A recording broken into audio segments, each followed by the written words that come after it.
Wálé Adéọba bínú tán, ó fọ̀rọ̀ burúkú, ọ̀rọ̀ tó gbóná, ìkìlọ̀ tó lágbára ó fi ránṣẹ́ sí gbogbo àwọn ẹlẹ́gàn Taye Currency, àwọn tó ń pẹ̀gàn Obesere pé àwọn èèyàn òun làwọn méjèèjì yẹn hàn pé káwọn èèyàn jáwọ́ ńbẹ̀ pé bọ́ọ̀ bá tiẹ̀ wá jáwọ́ pé sọ́mọ̀ pé gbogbo bí wọ́n ṣe ń pẹ̀gàn Taye Currency àti Obesere pé bẹ́ẹ̀ lọ́lọ́run gbé wọn ga sí pé gbogbo bí wọ́n ṣe ń sọ yẹn bẹ́ẹ̀ náà tún fi ń promote àwọn olórin ńlá méjèèjì yẹn.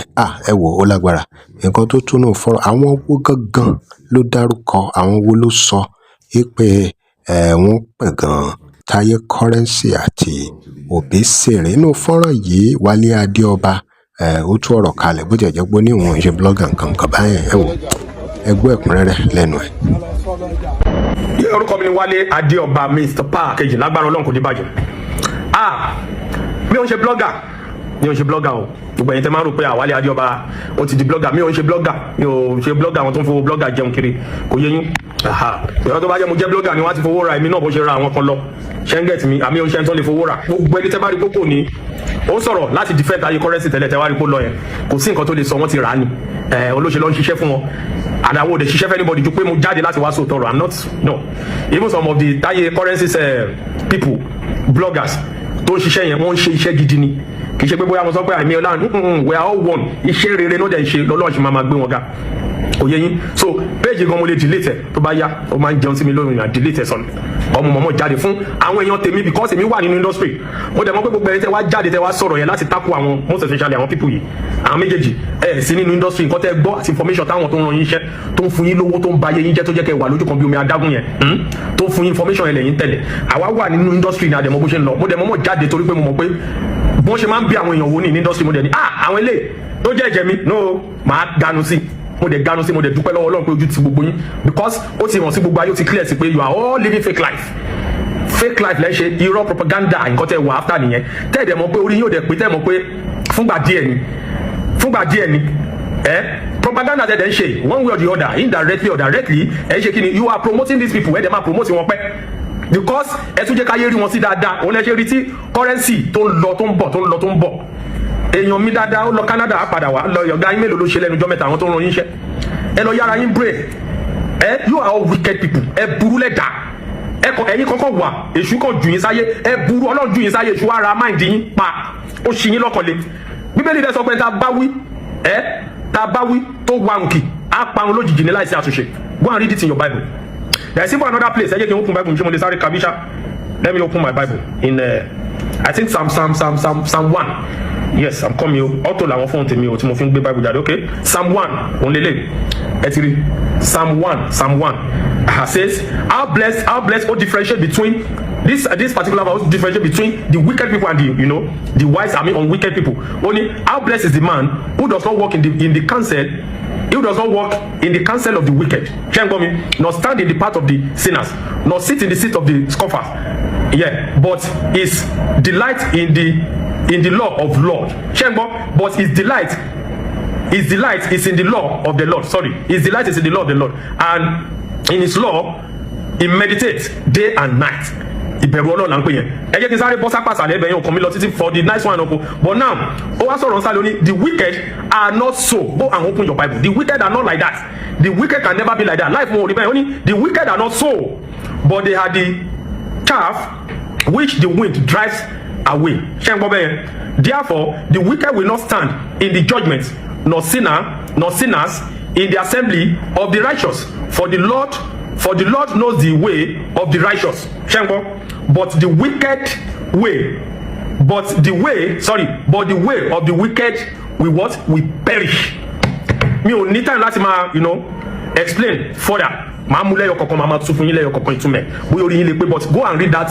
Go and meditate on that part. That's Psalm 1. Psalm 1, àbí? Psalm 1 on the Psalm 1. Psalm 1. Ẹ bẹ̀rẹ̀ láti, yes, Psalm 1. Yes. Ẹ lọ kà. Orí Dáfídì kìíní ẹ lọ kà. Tó bá jẹ́ understand tẹ́ bá ní ìbẹ̀rù Ọlọ́run ni ẹ ní máa ṣe gbogbo fake life tẹ́ ń ṣe. Tẹ́ bá ní ìbẹ̀rù Ọlọ́run ni ẹ ní sọ pé kẹ́nìkan lọ burú kẹ́ sọ pé kẹ́nìkan bí wò torí pé yín fẹ́ dìde. Tẹ́ bá ní ìbẹ̀rù Ọlọ́run despite the fact pé ọ̀gá yín ràn yín pé because ọ̀gá tó bá wà tó bá sọ pé òun rí gbogbo nǹkan tó ń ṣẹlẹ̀ tó dẹ̀ mọ̀ pé ó lè fa ìfàsẹ́yìn fún ẹni tó mọ̀ àbí ọmọọṣẹ́ àbáwọn tó sọ pé àwọn jọ wà tó mọ pé kí ní lè fa ìfàsẹ́yìn. Mo fẹ́ràn Saheed Osupa gan, Olúfimọ́. Saheed Osupa jáde lọ́jọ́ kan táwọn irú nǹkan báyìí náà ló fẹ́ ṣẹlẹ̀, ó jáde ó address gbogbo fans ẹ̀. Ìfọwọ́ address ibi pé ó ní tí nǹkan báyìí bá ṣẹlẹ̀ òun á ṣépè fún yín. Gbogbo wọn dẹ̀ ṣe kí ni wọ́n gbọ́rọ̀ sí lẹ́nu torí wọ́n fẹ́ràn àwọn tó Olúfimọ́, àwọn tí Saheed Osupa torí pé wọ́n fẹ́ràn Saheed, wọ́n fẹ́ràn because Saheed Osupa understand pé nǹkan tẹ́ fẹ́ bẹ̀rẹ̀ ó lè bá image ẹni báyìí jẹ́, nǹkan tẹ́ fẹ́ bẹ̀rẹ̀ á bìwó, nǹkan tẹ́ fẹ́ bẹ̀rẹ̀ á tàbùkù bá òun because àwọn èèyàn èèrà kéékèèké máa ṣe kí ni wọ́n á sọ̀rọ̀ sí tí ò tó sọ̀rọ̀ sí so sáré panẹ́ nǹkan tá a lè fẹ́ sọ̀rọ̀ sí tí ò ní fún yín lésì. Ó dẹ̀ ti cleansing nígbà tó ga yẹn dẹ̀ ti wá rí pé ẹni tó ń sọ̀rọ̀ ó dẹ̀ dákẹ́ kò sọ̀rọ̀ lé lórí sàwọ́ ò lè lajú kírun nǹkan bẹ́ẹ̀ máa ṣẹlẹ̀ ẹgbà tó ti sọ̀rọ̀ lé lórí yẹn àwa máa jáde láti túnṣe kálárakùnrin jáde tó sọ̀rọ̀ lé lórí tó address ní gbogbo ṣe ń lọ ni nǹkan ò ní rí báyìí fact mo sọ fún yín yẹn that's the solution to all this nonsense that is going on social media so tọ́gà yẹn bá tí ò bá ti jáde kó sọ̀rọ̀ lé lórí definitely nǹkan kan míì wà ń bẹ nìyẹn which is èmi ò rẹ́ anybody o tọrọ máa máa sọ which is ẹ fẹ́ jẹ́ kí ẹni kó ṣubú ni ibi tọ́lọ̀ ti wá mú gbogbo yín ni pé ó ti clear ọlọ́run tún elevate ẹni bọ́ bẹ́ẹ̀ ṣe ẹ burú lẹ́dà bẹ́ẹ̀ ṣe burú tó yẹn lẹ́ṣẹ̀ wà lójú kan bí omi adágún you are all wicked people you are all wicked souls I hate people like all of you èmi ò rán yín iṣẹ́ rẹ bá fẹ́ wá bèbè wá bẹ kílẹ̀ tó fẹ́ bú tẹ̀lé fún mọ́ òkè lókè làwọn wá òkè lókè lẹ́ máa bá wọn in as much tẹ́ ẹ bá dẹ́kun kẹ́ máa bà àwọn méjì yìí jẹ́ àwọn méjì tẹ́ mú dání without Obesere ẹ̀ lè lo anywhere without Taye currency ẹ̀ lè lo anywhere àwọn lẹ́fí ń jẹ lẹ́fí ń sọ̀rọ̀ lẹ́fí ń promote ara yín ẹ má promote wọn ní ìwé tó jẹ́ pé ó máa kó bá kárí àwọn because aya ń jẹ́ ń bẹ ọmọ ń jẹ́ ẹ̀yin kọ́kọ́ dé ṣé ẹni tó bá ti wà láyé bẹ́ẹ̀ ṣe wicked tó yẹn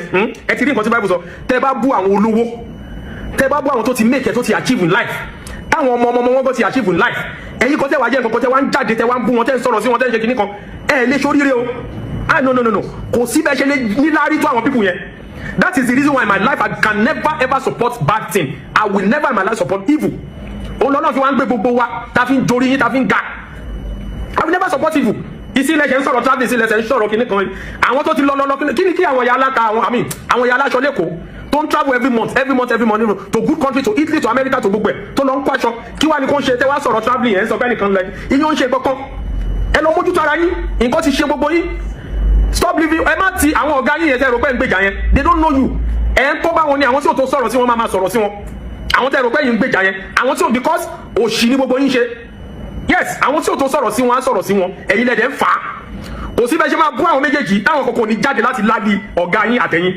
so kí lẹ wá ń ṣe you think people will silent because of anybody ẹ̀rọ bẹ́ẹ̀ special ni àbẹ́yìn lẹ dá wọn àbẹ́yìn bàbá wọn àbẹ́yìn lẹ máa ní kó dákẹ́ torí bẹ́yìn sọ̀rọ̀ àbẹ́yìn lẹ dá fújì lẹ̀ so who the heck are you who the heck are fucking heck are all of you wọ́n jáde wọ́n fọ́gà yín lẹ́sìn mẹ́ anybody bí you anybody tẹ bá ṣe burúkú bọ́ tẹ bá ṣe dáadáa oníkálukú á máa rò kò sẹ́ni tó bẹ̀rù ẹnìkan ẹ̀ẹ́dẹ̀jẹ̀ rán yín létí ẹ ti gbọ́ nǹkan táwọn ọlọ́pàá sọ ẹ lọ bú èbú yẹn àwa máa mú yín báyìí ẹ lọ bú èbú ẹ mú picture wọn kẹ post ẹ kẹ wá bú wọn dáadáa bullying defamation of character kìíní kan ẹ máa kọ̀wé kún mọ̀ sí yín abọ́sọ ẹ sanwó ẹ dẹ̀ jẹ̀yà kò jù bẹ́ẹ̀ lọ bọ̀ àwa máa correct nǹkan tẹ́ ń bàjẹ́ bó ṣe jẹ́ nìyẹn ṣe ráwọn ilé Alhaji Akande Obesere ẹ tó bá jáde tó bá sọ̀rọ̀ nípa máa yìí pé kò ṣe kíní kan ẹni yóò lè níláárí mọ́ ẹ lọ wo dáadáa ayé ẹni yẹn ti bàjẹ́ kò wá lè níláárí mọ́ ẹ tó bá sọ̀rọ̀ nípa currency láì da àbọ̀nfàwálẹ̀ ẹni yóò lè ṣoríire mọ́ láyé ẹ lọ kọ̀rọ̀ mi sílẹ̀ ẹni tó bá bú Obesere ní nǹkan tí máa yí fàyà rọ nínú iṣẹ́ fújì ẹni yóò lè níláárí mọ́ bó ṣe jẹ́ nìyẹn bó ẹni yóò lè ní because ẹ mọ bó ṣe bẹ̀rẹ̀ ọ̀rọ̀ pọ̀ nu tiwa o lágbára Ọlọ́run kò dẹ̀ ní bàjẹ́ ṣe rí àwọn tẹ́lẹ̀ rà lẹ́ti rà lọ èmi dúró tán ni èmi ò ń ṣe olójú kòkòrò mi ò ń ṣe alátẹnujẹ mi ò ń gun stage kiri láti máa tọrọ owó kiri lọ́wọ́ àwọn artist even if I go to their stage I will spray them money tó bá fún mi lọ́wọ́ máa gbà kò yẹ yín wọ́n fún mi ní kì í ṣe pé máa lọ máa káwọ́ sókè I'm more than that kó tá a bá jùlọ kò yẹ yín ẹ̀ẹ́dẹ̀ lè rà mí pé ó yá gbogbo bẹ́ẹ̀ ṣe fẹ́ rà mí ayọ̀ já mi kó máa gbọ́ sétí ààrẹ bàbá ọ̀dẹ̀ bàbá òkònú lè ra wa lè rí mi rà bẹ́ẹ̀ ṣe fẹ́ rà mí nìyẹn ti rà wọ́n lọ sọ ẹ dì wọ́n mú they are not even making any impact again they are kò sí any effectiveness pé wọ́n wà bí wọ́n wà wọ́n exist kí ló ń ṣe gbogbo yín mẹ́rin ta ló ń ran yín ṣẹ́ èmi wà into this game kò síbi tẹ́fẹ́ gbé gbà máa ṣe kí ni máa já fún yín ni ẹ lọ ronú pé wàdà kẹ fúnra yín brain so that you won't see the wrath of God upon your head tẹ́ ẹ bá ti rí ayé yín ti bàjẹ́ nìyẹn àwọn ilé ìlẹ́fẹ́ máa fi wọlé àwọn bàbá yín àwọn ọ̀gá yín kò lè fojú wọn gbólẹ̀ ẹ̀yin ayé yín ti bàjẹ́ o gbogbo ẹ̀yin tẹ́ bá ti sọ̀rọ̀ against àwọn people bó ṣe jẹ́ nìyẹn. ọ̀rọ̀ rẹ̀ ò ẹ̀yin èèyàn wa kí lẹ rí sí gbogbo atótónu tí Wálé Adéọba ń ṣe lórí ọ̀rọ̀ àwọn olórin méjì yìí àti àwọn tó ń pè gan wọn àwọn tó ń pè ní haters kí ló ṣẹlẹ̀ gangan kí lè rí sí ẹ ṣàmọ̀ pé kò lè ṣe kírú àwọn ọ̀rọ̀ báyìí má jáde ní in the music industry, pàápàá Fuji music industry. Ẹ bá kí lè tó ṣe rí bẹ́ẹ̀, ibo lọ̀rọ̀ yìí máa pàpà já sí ẹ̀yin èèyàn wa. Ẹ dá sí ẹ drop comment and remember to like, share and follow us. Thanks for watching. Á lọ fún ìpolówó ọjà pé WhatsApp number PG